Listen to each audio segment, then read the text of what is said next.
पढ़ने वाले हैं लेसन सेकंड, जो कि लॉस्ट स्प्रिंग है। और इसकी जो 2 कहानियाँ हैं, इसमें से एक कहानी हम पढ़ चुके हैं और दूसरी कहानी है I want to drive a car. I want to drive a car, मैं कार चलाना सीखना चाहता हूँ। I want to drive a car, मैं कार चलाना चाहता हूँ। और इसमें जो स्टोरी है, इसका जो मेन कैरेक्टर है वो कौन है? मुकेश। मुकेश जो है इस कहानी का मेन पात्र है और पूरी जो कहानी है वो मुकेश के आसपास ही है। जैसे कि sometime I find a rupees, जो हमने अभी कहानी पढ़ी थी, वो पूरी कहानी जो है वो साहिब आलम के आसपास थी। ऐसे ही स्टोरी जो है वो मुकेश के आसपास है। तो मुकेश जो है वो कहाँ रहता है? मुकेश रहता है फिरोजाबाद में। कहाँ रहता है? फिरोजाबाद में। फिरोजाबाद जो है वो किस चीज़ के लिए फेमस है? बैंगल्स के लिए, मीन्स चूड़ियों के लिए। जो इंडिया का सेंट्रल पार्ट है, जहाँ पर सबसे ज़्यादा चूड़ियाँ बनाई जाती हैं, वो क्या है? फिरोजाबाद। तो इसमें जो है हम स्टोरी को ध्यान से पढ़ते हैं कि स्टोरी में क्या है। तो चलिए स्टोरी को हम एक बार देख ले रहे हैं कि स्टोरी जो है वो क्या कहती है। तो यहाँ से हम इसको देखेंगे। जो लेखक हैं वो बता रहे हैं कि I want to drive a car, मैं कार चलाना चाहता हूँ। यह जो है वो आपकी दूसरी स्टोरी है और इसी को हम आगे कंटिन्यू करेंगे। मुकेश जो कि एक बालक है, वो क्या कह रहा है कि Mukesh insist on being his own master. Mukesh ने जो दृढ़ निश्चय किया है वो किस चीज़ पर इंसिस्ट है? दृढ़ है कि वो क्या बनेगा? एक खुद का आउन मास्टर, मीन्स खुद का मालिक बनेगा। I will be a motor mechanic, he announces. और वो कहता है कि मैं मोटर मैकेनिक बनना चाहता हूँ। Do you know anything about cars? I asked. मैंने उससे पूछा कि क्या तुम कार के बारे में कुछ जानते हो? I will learn to drive a car, he answer. उसने आंसर दिया कि मैं कार चलाना सीख जाऊंगा। Looking straight into my eyes.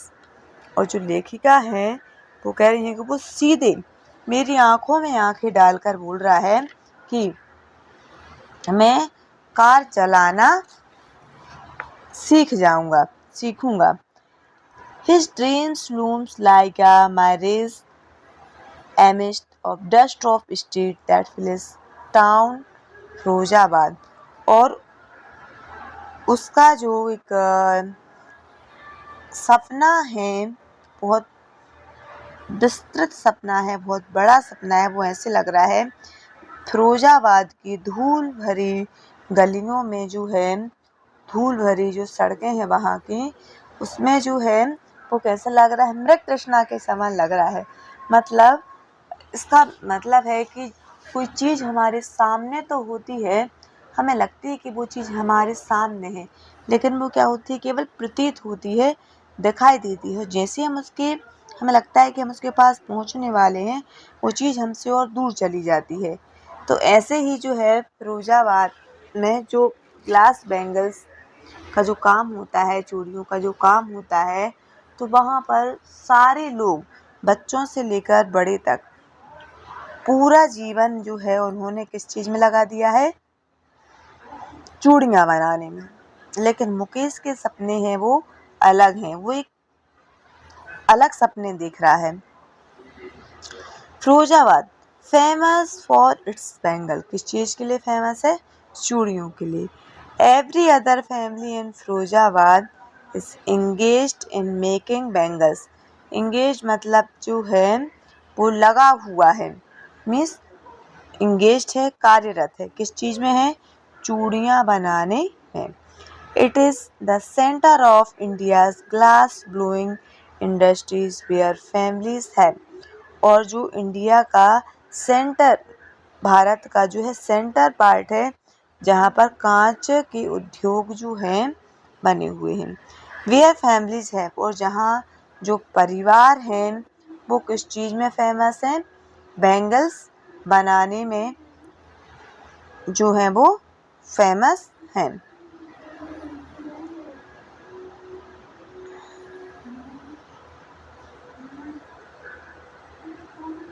तो इसमें जो है इस स्टोरी को हम आज कंप्लीट करेंगे। Spend generation working around furnace, और उनका जो जनरेशन मतलब पीढ़ी, और फर्नेस मतलब होता है भट्टी, और कई पीढ़ियां हैं जो कि भट्टियों में काम कर रहे हैं, और जो है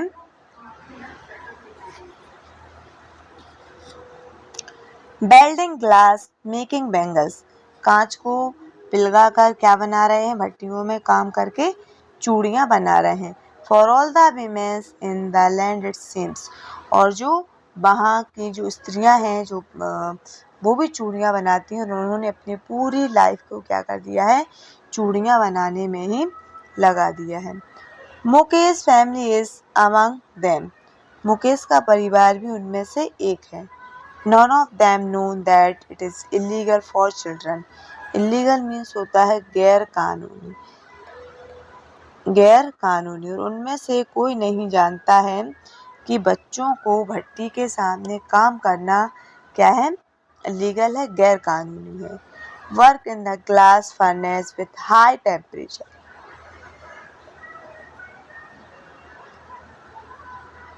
हाई टेम्परेचर में बच्चों को जो है चूड़ी वहाँ पर जो काम करना वो कैसा है? बहुत ही हानिकारक है, इलीगल है।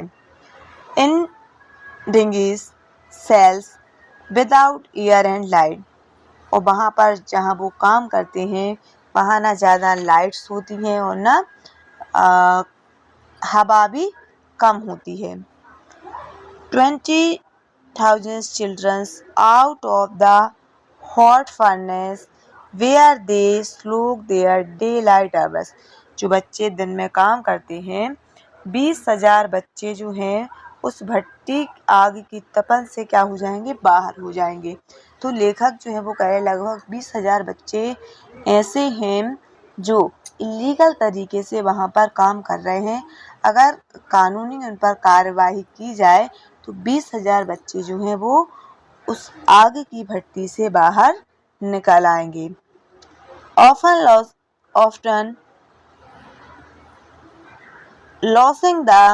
often losing the brightness of their eyes, और वहाँ पर उन्होंने जो अपनी आँखों की चमक को खो दिया है, खो बैठते हैं वो आँखों की चमक जब वो काम करते हैं। Mukesh eyes beam as he volunteers to take me home, और मुकेश की जो आँखें हैं, उसकी जो मुस्कुराहट है वह मुझे उसके घर तक ले गई। Which he proudly says is being rebuilt, और वो मुझसे कह रहा है कि उसका जो घर है अब वो फिर से रिबिल्ड हो जाएगा, बन जाएगा। We walk down shrinking lane choked with garbage, और लेखिका जो है वो कह रही हैं कि हम उसके घर से जा रहे हैं तो जो कूड़ा कचरा है वो वहाँ पर लगा हुआ है, और जो लेन है वो चोक हो गई हैं। Past home that remain hovel with crumbling walls, और जो उसका जो घर है, उसका जो झोपड़ी है वहाँ पर पुराने लेखिका को जो है वो पुराने जो उसके घर हैं वो याद दिलाते हैं। उसकी वहाँ पर जो झोपड़ियाँ हैं वो छोटे छोटे पार्ट्स में, टुकड़ों में जो है वो बनी हुई हैं। बोबली डोर्स, और उनके जो दरवाजे हैं वो कैसे हैं? बोबली, लड़खड़ाते हुए दरवाजे हैं। नो विंडोज, वहाँ पर कोई खिड़कियाँ नहीं हैं। Crowded with family of humans and animals, वहाँ पर कौन कौन लोग रहते हैं? परिवार के लोगों की भीड़ होती है, और जो है वो एनिमल्स, जानवर भी वहीं पर एक साथ रहते हैं। coexisting in the primeval state primeval state। और जो है लेखक बता रहे हैं कि जब ऐसी गलियों से वहाँ के लोग जो सकरी सकरी जो रास्ता है वहाँ से निकलते हैं तो जो मुकेश है वो भी उनके साथ जा रहा है। ही स्टॉप एट द डोर, एक घर के सामने खड़ा होता है। सच हाउस बैंक्स अ बोवी आयरन डोर, मतलब लड़खड़ाता हुआ लोहे का एक दरवाजा लगा हुआ है। बिच विथ हिज फुट, पैर से। एंड पुशेस इट्स ओपन, वो क्या करता है पैर से एक लात मारता है और पुश करके मीन्स धक्का देकर, पुश मतलब धक्का देकर जो है उसको क्या करता है ओपन करता है मीन्स खोलता है। तो मुकेश जब एक घर के सामने पहुंचता है तो एक बोबली मीन्स लड़खड़ाता हुआ सा लोहे का एक गेट होता है, उसको पैर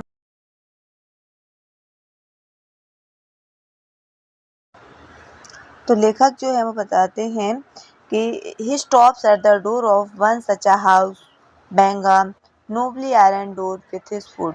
और एक जब वो एक घर के सामने रुकते हैं तो जो मुकेश है वो एक पैर मारकर दरवाजे को, जो कि लड़खड़ाता हुआ मीन्स टूटा सा एक दरवाजा लगा हुआ है, डोर को जो है पैर मार के खोलता है।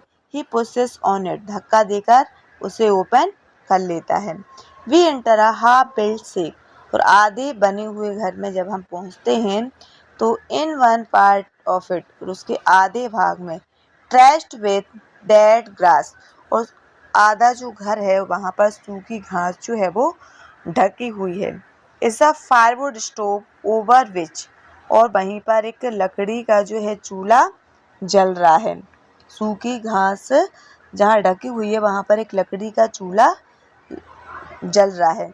Which sits a large vessel of dizzying spinach leaves, और जिसमें जो है वो पालक की पत्तियां क्या हो रही हैं उबल रही हैं। ऑन द ग्राउंड, और जमीन पर।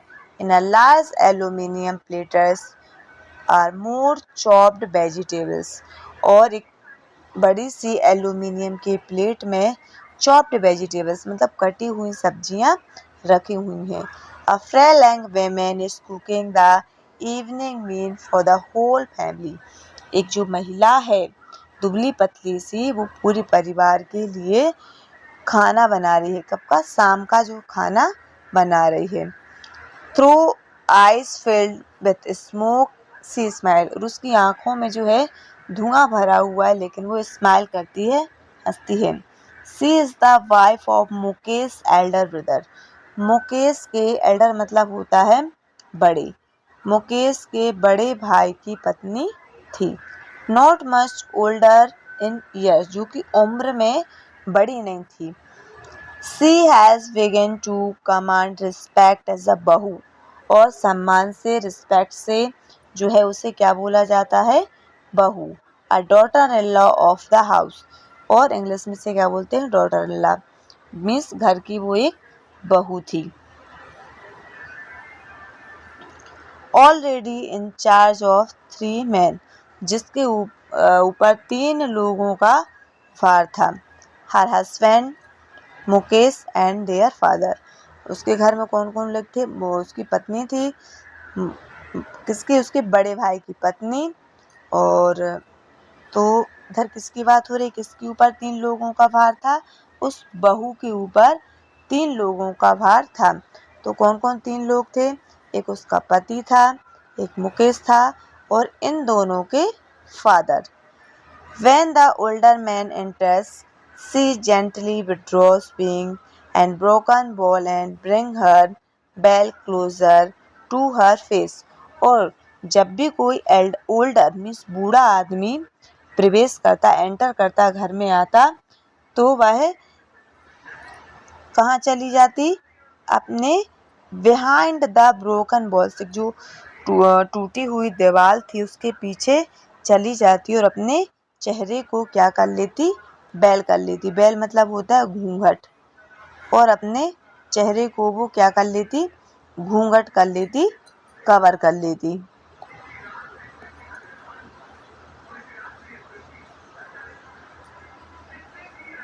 बेल मीन्स होता है घूंघट। As custom demand, daughter-in-law must veil their faces before male enters.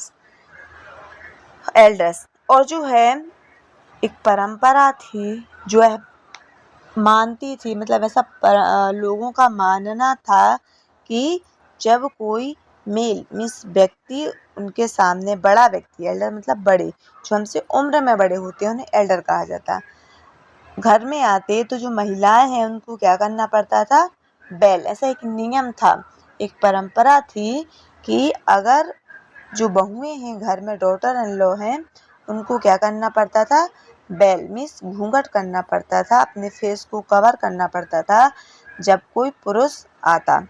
In this case the elder is an impoverished bangles makers despite long year of hard labor. First a tailor, then a bangle making, he has felt to renovate a house, sent his two sons to school, all the managed to do the reach with them what he knows the art of making bangles. तो in this case, और मतलब इस case में ऐसा हुआ है कि जो बूढ़ा आदमी है इस घर का, जो चूड़ी बनाने वाला है, कठोर मेहनत करने के बाद, हार्ड सालों की कठोर मेहनत करने के बाद जो है वो, पहले कौन था, एज अ टेलर, पहले वो एक टेलर था, देन अ बैंगल मेकर, फिर क्या बना, वो एक चूड़ी निर्माता, चूड़ी बनाने वाला बन गया। ही हैज़ फेल्ड, वो किस चीज़ में फेल्ड हो गया, मीन्स उस घर का जो बूढ़ा आदमी है वो किस चीज़ में फेल हो गया है, रिनोवेट अ हाउस, घर बनाने में। क्यों हो गया है, sent his two sons to school, क्योंकि उसे अपने 2 बच्चों को कहाँ भेजना था, स्कूल भेजना था। तो इस फैमिली का जो मुखिया है, हेड है, वो है मुकेश के फादर। कौन है, मुकेश के फादर। तो यहाँ किसकी बात हो रही है, मुकेश के फादर की बात हो रही है कि मुकेश के जो फादर हैं पहले टेलर रहे, फिर उन्होंने बैंगल्स मेकिंग का काम किया, और तो वो अपने घर बनाने में असफल रहे क्योंकि उन्हें अपने 2 बेटों को, मिस मुकेश को और मुकेश के बड़े भाई को स्कूल भेजना, मतलब स्कूल भेजने में वो घर बनाने में असफल रहे क्योंकि स्कूल भेजा। All he has manage to do teach them what he know, और मतलब वो जितना जानते थे कि अच्छे से उनको कमाना जो है वो सिखा पाए, चूड़ियाँ बनाना जो है वो सिखा पाए, out of making bangles, teach them what she knows, जितना वो जानते थे, मीन्स चूड़ी बनाने की जो कला थी, जितना वो जानते थे वो अपने बच्चों को सिखा पाए। वो किस चीज़ में फैल रहे, घर बनाने में, 2 चीज़ों में, एक अपने सेंट, इसमें एंड नहीं लिखा है, वो घर बनाने में असफल रहे और अपने बच्चों को जो है स्कूल भेजने में, लेकिन उन्होंने उनको सिखाया, क्या सिखाया, बैंगल मेकिंग। तो आज की वीडियो में इतना ही, नेक्स्ट जो पार्ट है वो हम नेक्स्ट वीडियो में कवर करेंगे। वीडियो को लाइक शेयर एंड सब्सक्राइब करें। Thank you.